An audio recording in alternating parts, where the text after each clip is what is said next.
오랜만에 변한 삶의 고백이 있는 간증 프로그램 오직 주만이의 김명인입니다.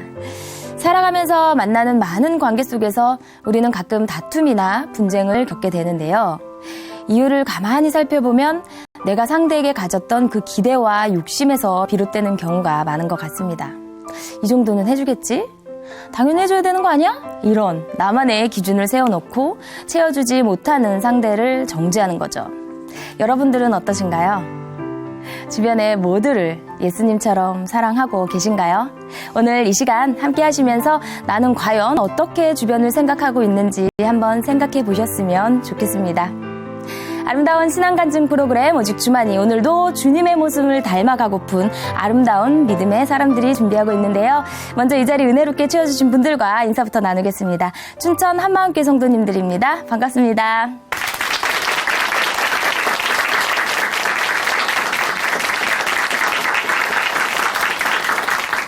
네, 오늘 첫 번째 출연자 만나보겠습니다. 이번에 만나실 자매님은요, 남편과 자식에 대한 이 욕심, 그로 인해서 가족들에게 불만이 참 많았다고 합니다. 그렇다 보니까 가족 간의 관계가 좋지 않았다고 하는데요.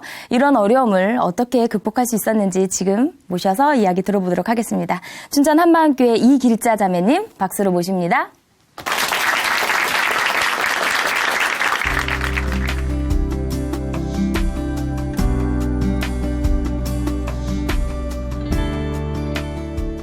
안녕하세요. 저는 춘천 한마음교회 이길자입니다. 저는 욕심이 참 많은 사람이었어요. 제가 주인데요. 남편은 남편대로, 자식은 자식대로 제 마음에 차는 사람이 하나도 없었어요. 저의 욕심으로 한 지붕 네 가족으로 살던 우리 가정이 복음으로 화목한 한 지붕 한 가족이 된 간증을 나누려고 합니다. 집안 형편 때문에 대학은 꿈도 꿀 수 없었던 저는 고등학교를 졸업하고 바로 토목회사 격리로 들어가게 되었는데요. 그때 토목기사였던 지금의 남편을 만났어요. 첫눈에 반한 건 아니었지만 남편은 3초마다 빵빵 터뜨릴 정도로 유머가 아주 많은 사람이었어요. 그런 남편이 좋아서 최 기사님 하면서 남편이 가는 술자리를 다 따라다녔어요. 퇴근 시간만 되면 오늘은 최 기사님이 어디 안 가나 하며 기다리다가 쫓아가니까 야, 너는 남자친구도 없니? 할 정도였어요. 함께 있으면 재밌으니까 남편을 졸졸 따라다니다가 24살 이른 나이에 결혼을 했습니다. 재밌는 남편과 결혼하면 당연히 행복할 거라 생각했는데 그건 제 착각이었어요. 남편은 유머가 많은 사람이었기 때문에 친구들도 많고 사람들에게 인기가 많았어요. 그러다 보니 365일 중에 300일을 넘게 자의반 타의반 술을 마시는 거예요.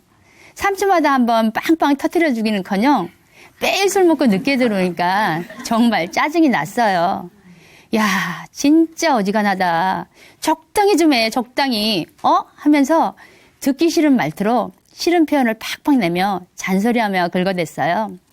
남편은 자기보다 목소리 높이며 꼬박꼬박 말대꾸하는 것을 싫어했고 참다 못한 남편은 손이 올라가기 시작했어요. 결국 서로의 말과 폭력이 상처가 되어서 마음의 문을 꼭꼭 닫고 살기 시작했습니다. 남편이 출근하고 아이들을 학교에 보내면 이웃집 언니 동생들과 모여서 커피타임을 가졌는데요. 남편과 알콩달콩 재밌게 사는 그들의 이야기를 들을 때면 참 부럽더라고요. 그 집 남편들은 술도 적당히 먹고 가정적이고 자상하고 집안일도 잘 도와주는 것 같았어요. 저는 속으로 생각했어요. 우리 집은 남편이 술 먹고 늘 늦게 들어와서 싸움이 끊이질 않는데 저 집은 행복하구나. 나는 얻어 터지며 사는데 저 집은 참 행복하구나. 제 처지가 딱하더라고요. 함께 어울리긴 했지만 저는 자랑할 것도 없고 그 자리가 불편하기만 했습니다. 내 남편이 다른 집 남편들과 더욱 비교가 되니까 마음속에서 남편을 무시하며 인정하지 않았어요. 저는 남편으로 만족하지 못하자 큰딸을 많이 의지했어요. 큰딸은 어릴 적부터 엄마 아빠가 싸울 때마다 눈치를 살폈고 저는 남편에 대한 불만을 딸에게 쏟아붓곤 했습니다. 그리고 답답한 마음에 무엇인지 일을 하며 마음을 달랬어요. 제가 늘 일을 하니 큰딸은 어린 나이였지만 동생을 돌보고 집안일을 해야만 했습니다. 이런 큰딸이 기특하고 고마웠어요. 하지만 귀가 얇고 욕심이 많은 저는 딸에게 바라는 기준은 변하지 않았어요. 그래서 다른 아이들이 과외를 해서 공부를 잘하더라 하면 한 달에 100만 원 상당의 과외도 시켰고 악기 하나 다룰 줄 알면 정말 멋있고 괜찮아 보일 것 같아서 피아노는 기본이고 플룻과 같은 고가의 악기도 가르쳤어요.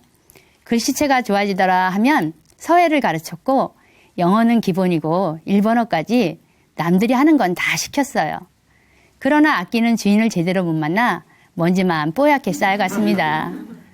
없는 돈에 좋다는 걸 다 가르쳐놨더니 기대했던 대학에도 들어가지 못하니까 창피해서 사람들 만나는 것도 싫었어요. 들인 돈이 얼만데 우라통이 터지더라고요. 큰딸이 저희 만족을 채워주지 못하자 이번에는 작은 딸이라도 어떻게 잘 좀 해보자 싶었습니다. 작은 딸은 학원도 거의 보내지 않았는데 공부를 좀 하더라고요. 아, 조금만 더 하면 되겠구나 싶으니까 작은 딸에 대한 기대가 2배, 3배로 커지더라고요.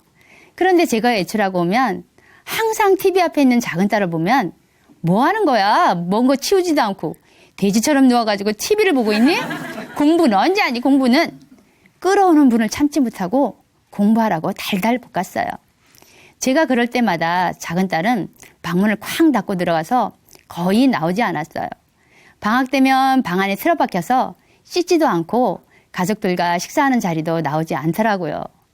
나중에 안 사실이지만 방에서 공부를 한 것이 아니고 인터넷으로 영화, 드라마를 보며 몇 날 며칠 잠도 자지 않는 미디어 중독 상태가 되어 있었더라고요.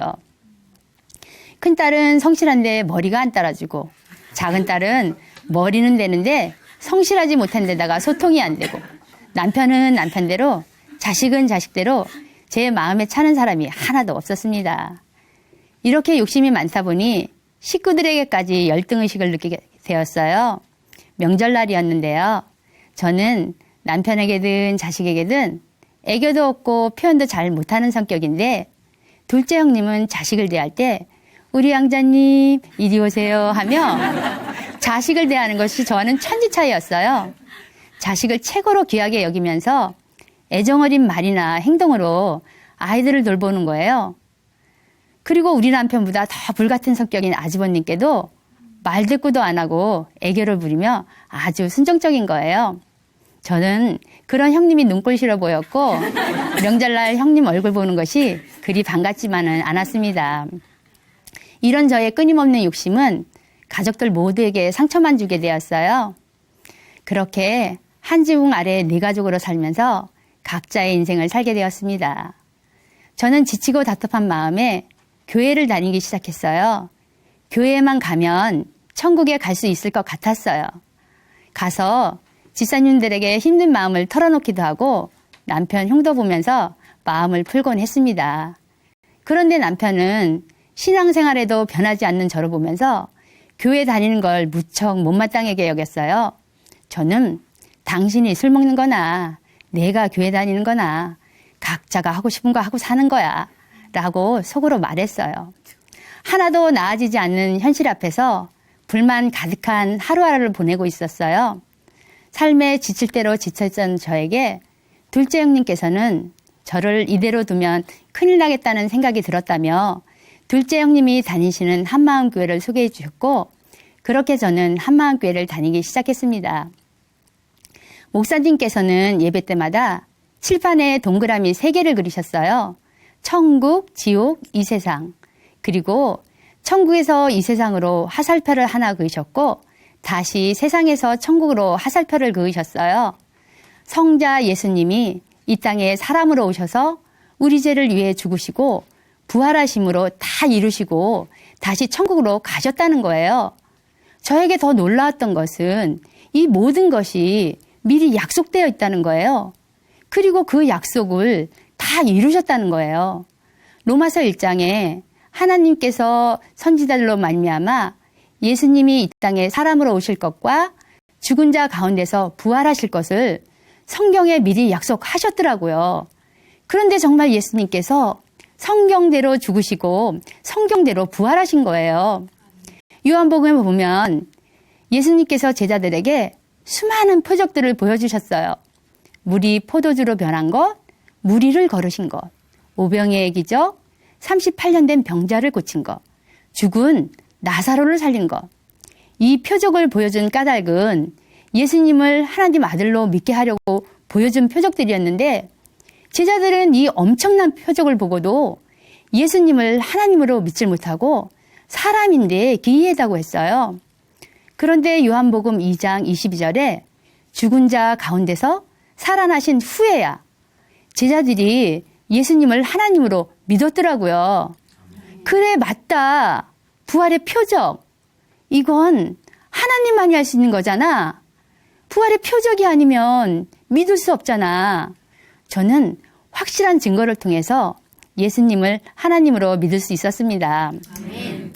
부활의 증거를 통해서 그동안 이해되지 않았던 성경의 모든 말씀이 단번에 아멘하게 되었어요. 마가복음 1장에 회개하고 복음을 믿으라고 하는데 그동안 저는 도덕적, 윤리적인 죄가 죄인 줄 알았어요. 그래서 이 죄를 회개했는데 회개해도 뭔가 찝찝한 거예요. 그런데 부활을 통해서 죄를 정확하게 보게 되었습니다. 하나님을 마음에 두기 싫어한 저는 지옥에 갈 마땅한 자였어요. 그런데 하나님께서는 저를 지옥에 보내지 않고 독생자 예수님을 보내주셔서 제 죄를 담당케 하셨습니다. 수없이 들어서 알고는 있었는데 어느 날 새벽에 기도하는데 전능자 하나님께서 나를 위해 죽으셨구나. 하나님이 나를 위해 죽으셨구나. 그동안 말로만 했던 하나님이 나를 위해 죽었다는 사실이 실제가 되면서 통곡이 나왔어요. 그러면서 지금까지 전능하신 하나님 앞에서 어떤 자로 살아왔는지 보이는 거예요.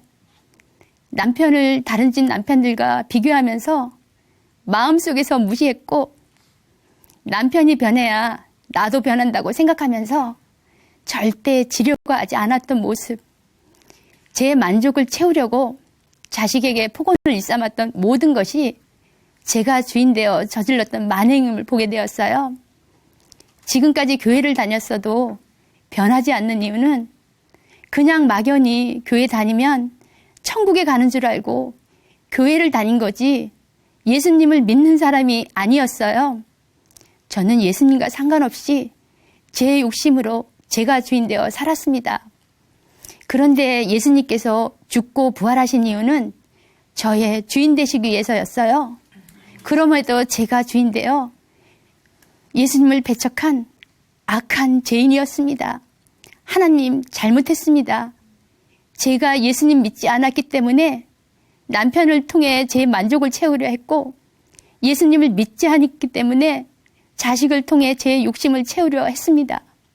남편도 자식도 제 욕심을 채우는 도구가 아니었습니다. 다시는 내가 주인되어 살지 말라고 예수님이 죽고 부활하셨는데도 그 자리에 앉아 왕노릇하며 살았습니다.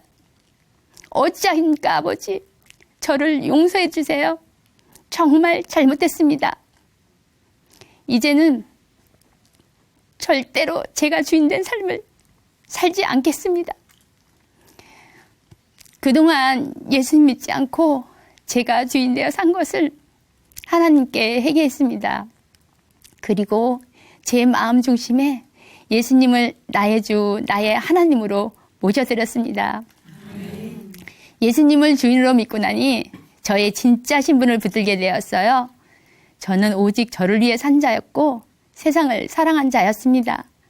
나의 욕심과 비교와 열등, 교만, 잘난 체, 이 모든 옛사람은 예수님께서 십자가에 못 박힐 때 같이 죽었고 예수님이 부활하실 때 새 피조물로 만드셨다는 것에 감격이 되었어요.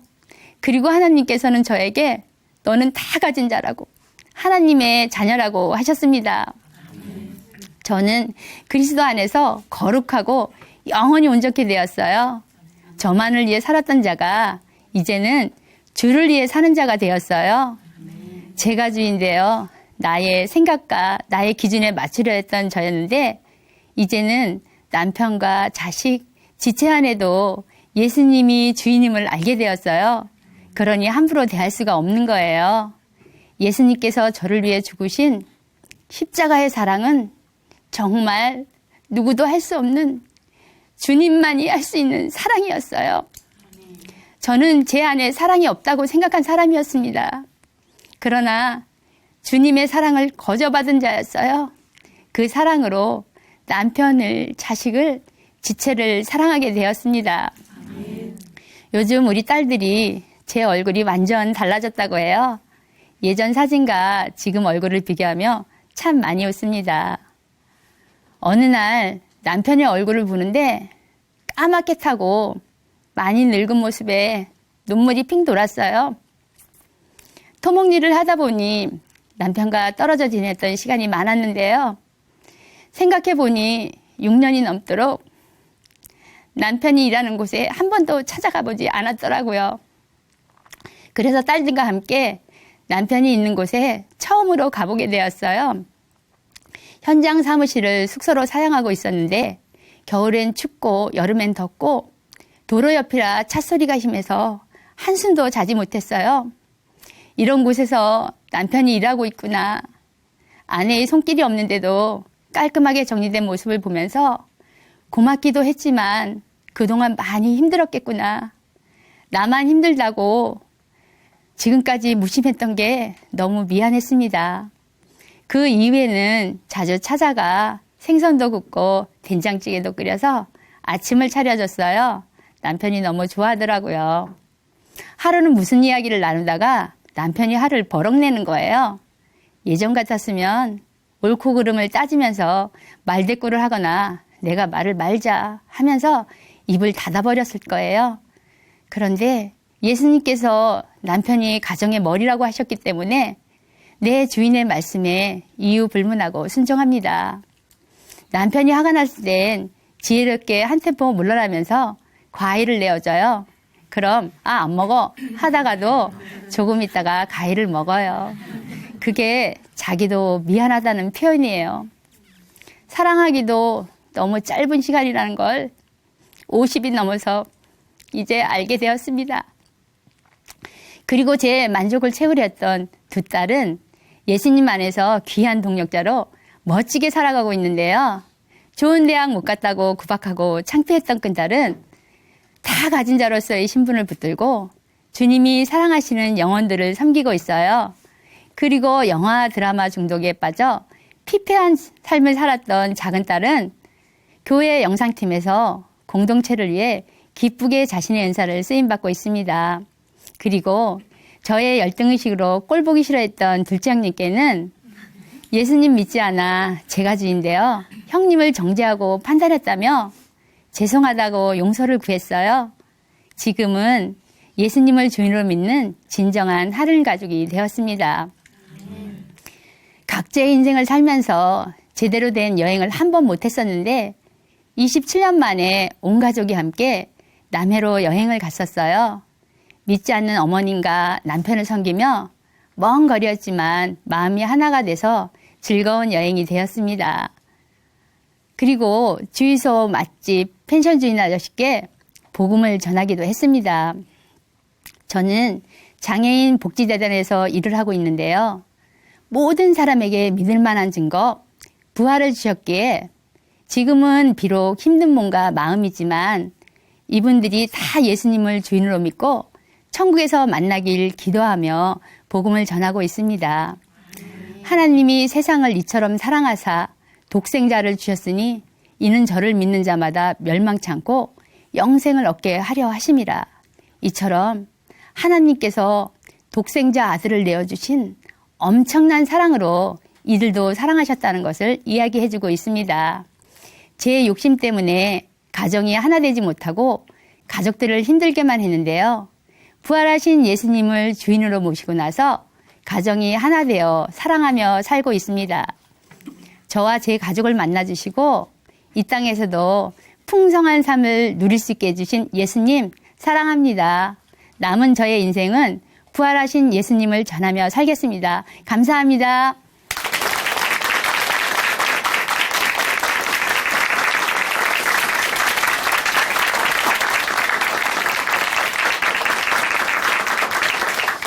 네, 간증 감사합니다.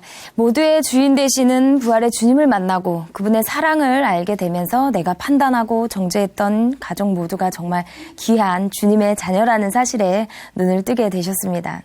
그리고 서로를 사랑하는 온전한 주님의 가정으로 지금은 가족 모두가 새로운 삶을 살고 계시는데요. 앞으로도 자매님의 가정이 지금처럼 주님 안에서 늘 행복하시기를 기도하겠습니다. 다시 한번 이길자 자매님께 큰 박수 보내드리겠습니다.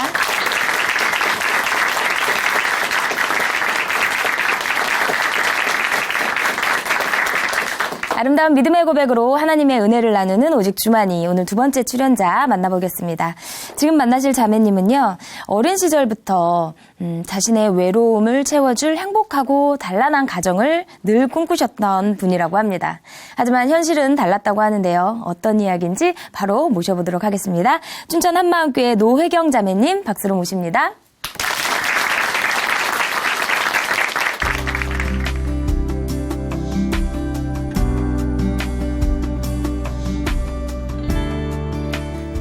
안녕하세요. 춘천 한마음교회 노혜경입니다. 어릴 적 부모님의 이혼으로 지독한 외로움 속에 살던 저는 항상 나만의 가족에 대한 환상이 있었는데요. 때가 되어 우리 가족이 생겼음에도 외롭기는 마찬가지더라고요. 그렇게 날 떠난 엄마를 원망하며 가족이 우상이 되어 살던 제가 지금은 복음으로 천국에서 영원히 함께할 하늘 가족을 만나 진정한 행복을 찾게 된 이야기를 나누려 합니다. 저는 엄마 아빠 이혼으로 돌박이 여동생과 함께 할머니 할아버지와 살다가 학교를 가기 위해 서울에서 아버지와 새엄마랑 살게 되었는데요. 가족도 학교도 친구도 모든 것을 새로 적응해야 하는 생활이 저에게 많이 힘이 들었어요. 그러다 고향으로 다시 내려와 할머니 할아버지 가시는 구멍가게를 도와드리게 되었어요. 할머니 할아버지의 자녀는 10남매였고 가족들이 모두 모이는 행사 때면 고모 삼촌들은 부모님과 형제들을 만나며 좋아하는데 그럴 때마다 저는 더 외롭고 쓸쓸해졌어요. 그러면서 가족에 대한 그리움은 더 커졌고 저만의 행복한 가정을 상상하곤 했습니다. 저는 나만 사랑해주는 자상한 남편, 누구보다 아이들도 잘 키워 세상에서 부족함 없이 오순도순 재밌게 살고 싶었어요. 오직 제 머릿속엔 우리 가족뿐이었습니다. 그런 저에게 결혼 시기가 되어 드디어 저만의 가족이 생기게 되었고 고모의 소개로 만나게 된 고모 마을 옆집 청년이 지금 저의 남편이에요. 착하고 성실한 남편이랍니다. 그런데 남편의 가족 또한 8남매로 대가족인 거예요. 형제들과 시부모님 모두 좋으신 분들이었지만 대가족이 함께하는 시간은 기쁘지가 않았습니다. 내 가족만의 시간에 방해가 되는 것 같았기 때문이었어요. 그럴 때마다 자기 형제들과 더 있고 싶어하는 남편과 늘 다투게 되어 저는 언제나 신경이 예민해졌습니다. 이런 일이 쌓일 때면 날 이해해주지 않은 남편이 미웠고 사랑해주지 않은 것 같아 서운하더라고요.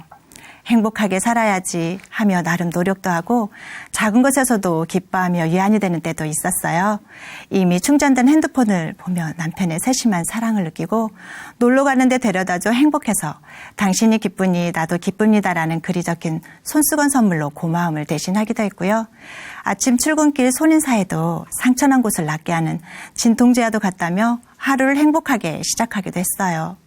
하지만 음주 가무를 좋아한 남편에게 저는 너그럽지 못했었고 그 자리에 함께했던 사람들을 만나지 말라며 간섭했습니다. 저는 남편의 음주로 인한 실수를 보는 게 싫었어요. 남편의 늦은 귀가에는 끝까지 기다리며 쌓인 화가 풀릴 때까지 늦은 이유를 말해야 했고 내가 원하는 사과가 나와야만이 그때부터 잠을 잘 수 있었어요. 대가족과 만남에서도 남편에게 부엌에서 일하는 저를 대신해 아이들 챙기기, 집으로 가서 쉴 수 있도록 서둘러주기 등의 배려를 기대했어요. 그런데 눈치를 줘도 아랑곳하지 않은 남편 대신 먼저 짐을 챙겨야 하는 상황들이 나만 혼자인 것 같은 기분이었어요. 마지못해 온 남편은 집에 와서는 냉랭 그 자체였습니다. 어느 날부터는 매일 남편 손에 들려있는 리모컨이나 남편에게 관심을 받는 화초가 부러웠어요. 그래서 내게도 관심을 가져달라며 불평하는 반복된 일상에 자존심이 상하면서 대화도 줄어들게 되더라고요. 시간이 지날수록 제가 원했던 상상 속의 행복한 가족과는 거리가 멀어져만 갔습니다. 그러던 어느 날 엄마의 남동생 외삼촌이란 분께 만나고 싶다고 연락이 왔는데 저는 만나고 싶지 않았습니다. 그동안 한 번도 찾아와 주지 않은 매정함에 마음의 문을 닫아버렸거든요. 엄마에 대한 막연한 그리움이 있을 때도 있었지만 우리가 정말 필요한 시간에는 없었던 엄마가 그때는 보고 싶지 않았어요. 결혼 후 새 아이를 낳고서야 여동생과 함께 엄마를 한번 만났는데요. 미안하다는 말을 듣고 싶었지만 변명부터 하는 모습은 그동안 상상했던 엄마의 모습과 많이 다르더라고요. 저는 내 가족만큼은 어떤 어려움 없이 잘 살아야 한다는 욕심에 무엇인가 의지할 곳이 필요했어요. 그래서 매년 새해만 되면 운세를 보고 아이들이 태어나면 사주에 맞게 이름을 지었어요. 또 남편 사업장을 개업할 때나 집을 이사할 때도 점집에 갔고 심지어 부부싸움할 때도 점을 보곤 했습니다. 좋은 점괘가 나오면 수시로 보며 위안을 삼았었고 꽤 오랫동안 그런 생활을 하게 되었지만 마음의 허무함과 외로움은 더욱 커져만 갔습니다. 그러던 중 한 교육원에서 만난 언니가 다니는 교회를 다니게 되었어요. 그때부터 가족도 모두 함께 교회를 다니게 되었는데요. 주일 성수는 물론 11조, 제자 훈련까지 마치면 뭔가 믿음이 생기겠지? 남편 사업도 아이들도 예수님 믿고 바르게 살면 다 잘 될 거야 라며 열심히 다녔어요. 그러다 십자가에서 다 이루신 예수님에 대해 듣게 되었는데요. 십자가에서 예수님이 나를 위해 죽으신 그 사랑을 알게 되니 목숨도 아깝지 않다는 생각이 들었습니다. 제자 훈련을 받으면 제자가 되고 단기 선교 다녀오면 선교사가 되어 주님의 일을 어떤 과정만 거치기만 하면 되는 줄 알았습니다.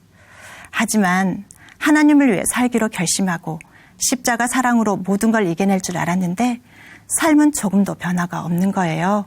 분명 하나님 뜻대로 살고 싶은데 여전히 하나님의 것이 아닌 세상 것을 추구하고 이 세상에서 좀 더 잘 살며 자랑하고 싶은 제 모습에 실망이 되었습니다. 한 번은 저의 생일날이었는데요. 그 전에 이미 옷으로 선물을 대신했는데도 아침에 일어나 챙겨주지 않은 남편이 서운해 그냥 집을 나와버렸어요.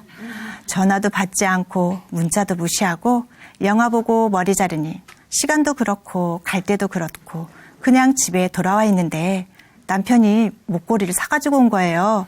바라지는 않았지만 선물 받은 목걸이가 예쁘긴 하더라고요.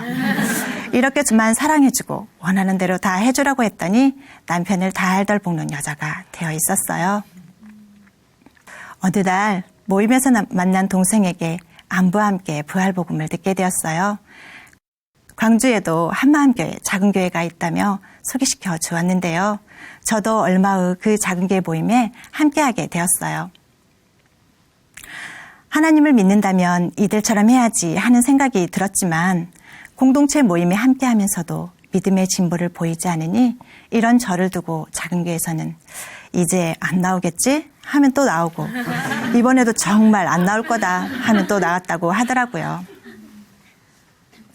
혼자 작은 교회 예배 가던 어느 날이었어요. 가도 나오지 않은 비마저 오는 밤길엔 그만 울고 싶더라고요. 이렇게 혼자 가게는 남편이 서운했어요. 예배 마치고 돌아와 보니 집에 누워 자고 있는 남편의 모습에 그만 폭발하고 말았습니다. 저는 남편에게 바라는 것이 참 많았었는데 작은 교회에서는 문제가 많았던 가정들이 회복되는 걸 보니 기대가 되어 떠날 수도 없었어요.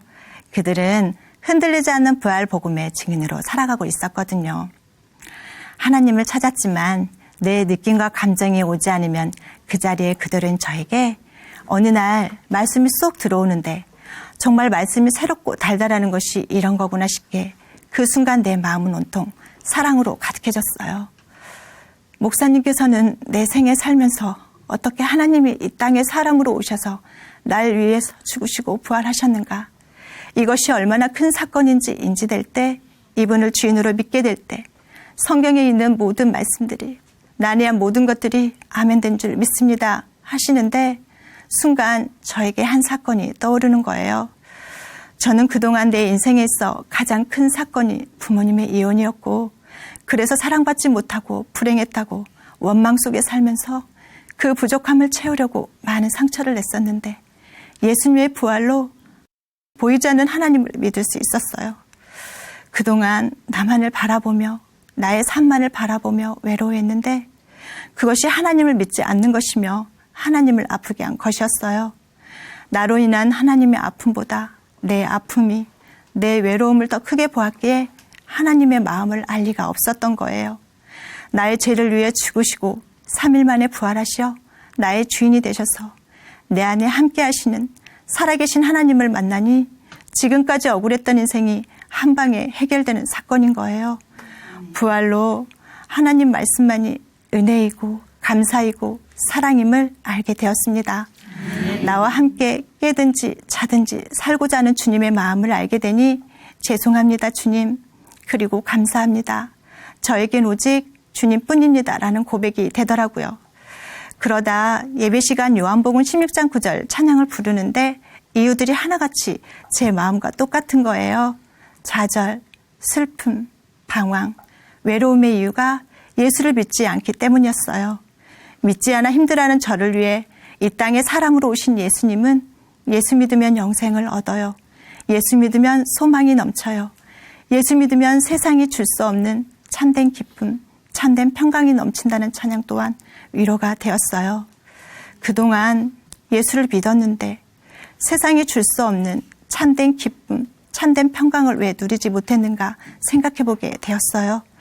내가 아무리 발버둥 쳐도 내 행복은 눈물뿐이며 사랑은 자꾸만 흔들리고 믿음은 힘이 없었어요.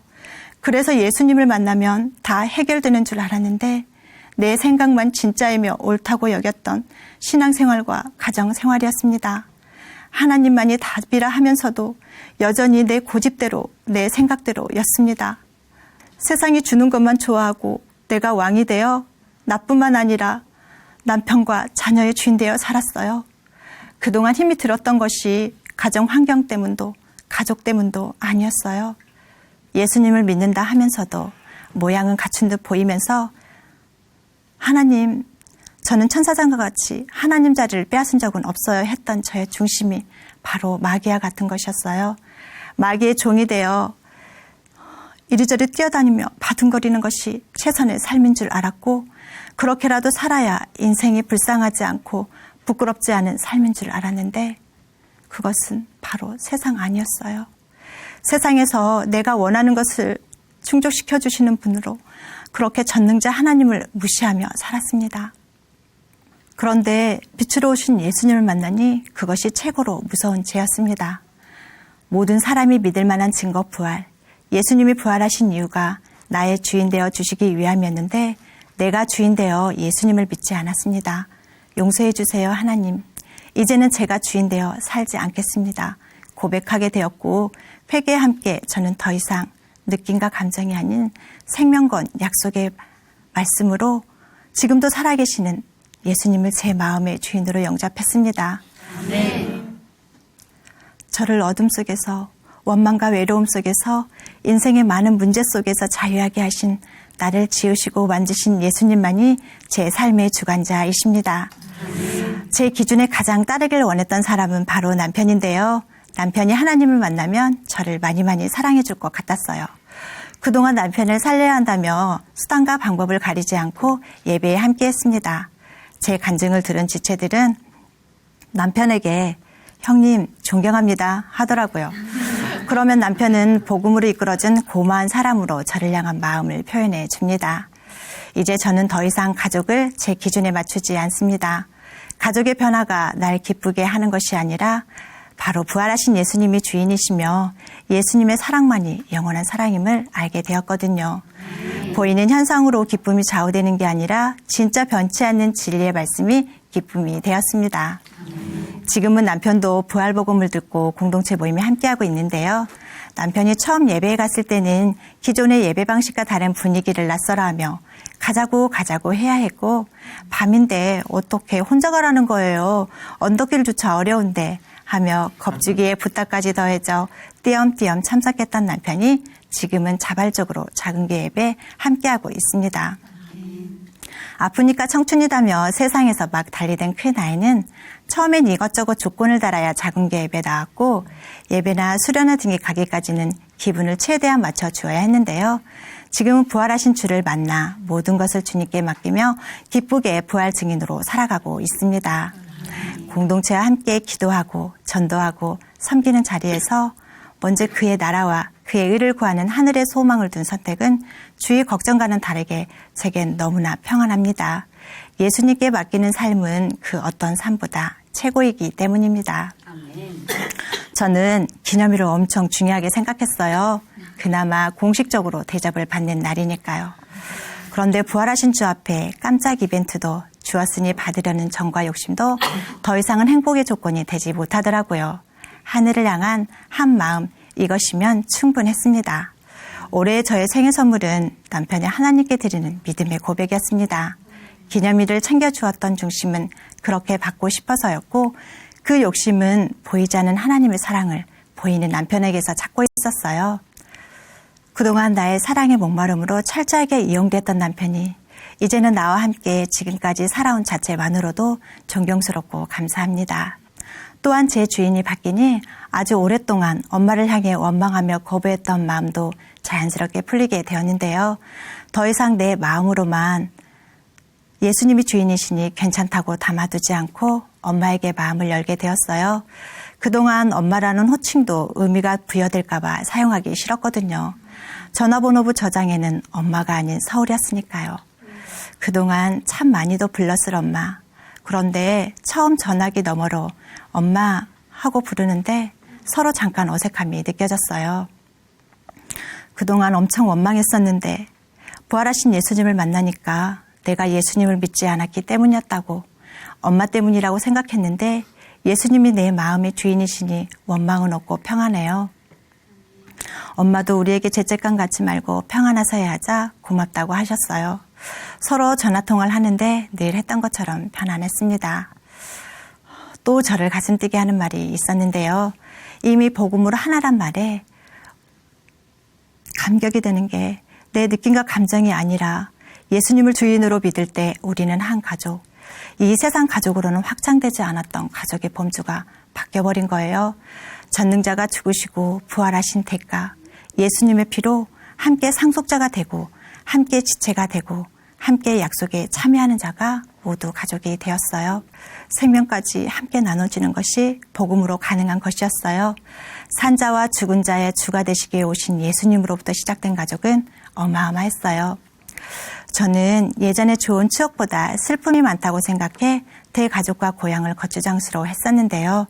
그래서 대가족이 만나는 시간은 불편했고 고향에 대한 그리움도 없었어요. 이런 저에게 기쁘게 돌아갈 곳이 있었어요. 전능자 아버지가 있고 하늘 가족이 함께 소망하는 곳, 영원한 나라, 제 본향이 있는 거예요. 내가 누구이며 어디로 가야 하는지가 명확해졌습니다. 모든 것을 맡기는 것이 서툴던 저에게, 누구와도 함께하기가 어려웠던 저에게 찾아오신 예수님께 감사하며 지금은 내 생명까지도 담대히 맡깁니다. 행복한 가족은 내가 어떻게 해서 되는 게 아니라 무엇으로가 아니라 복음 안에서 자녀는 자녀다워지고 남편은 남편다워지며 아내는 아내다워지는 것이었어요. 예수님으로 말미암아 한 마음으로 함께하니 부부가 하나 되고 가정이 회복되었습니다. 이제 저는 혼자가 아닌 우리 가족만도 아닌 하늘 가족과 언제 어디서나 푯대를 향해 기쁘게 달려가겠습니다. 감사합니다.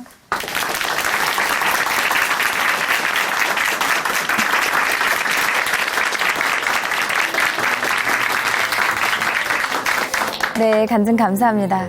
행복한 가족은 오직 부활의 복음 안에서 각자의 역할에 충실할 때 이루어진다는 말씀이 참 기억에 남습니다. 전능자 아버지가 있는 영원한 하늘나라가 본 고향이신 노혜경 자매님, 자매님과 가정이 자님의 말씀처럼 부활의 복음, 그 표대를 향해 기쁘게 달려가시기를 저도 여러분들과 함께 응원하겠습니다. 오늘 귀한 간증 전해주신 노혜경 자매님께 다시 한번 응원의 박수 보내드릴게요.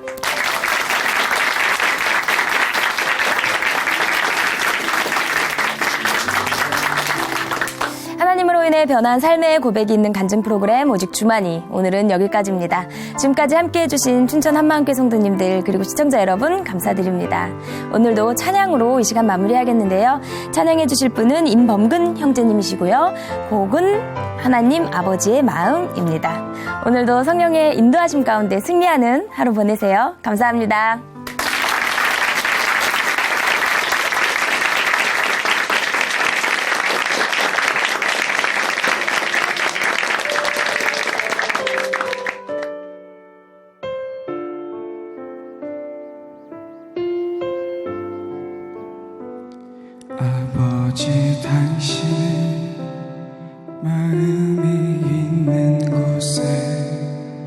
나의 마음이 있기를 원해요. 아버지, 당신의 눈물이 고인 곳에 나의 눈물이 고이길 원해요. 아버지, 당신이 바라보는 영혼에게 나의 두 눈이 향하길 원해요. 아버지, 당신이 울고 있는 어두운 땅에 나의 두 발이 향하길 원해요. 나의 마음이 아버지의 마음 알아. 내 모든 뜻 아버지의 뜻이 될 수 있기를. 나의 온몸이 아버지의 마음 알아. 내 모든 삶 당신의 삶 되기를.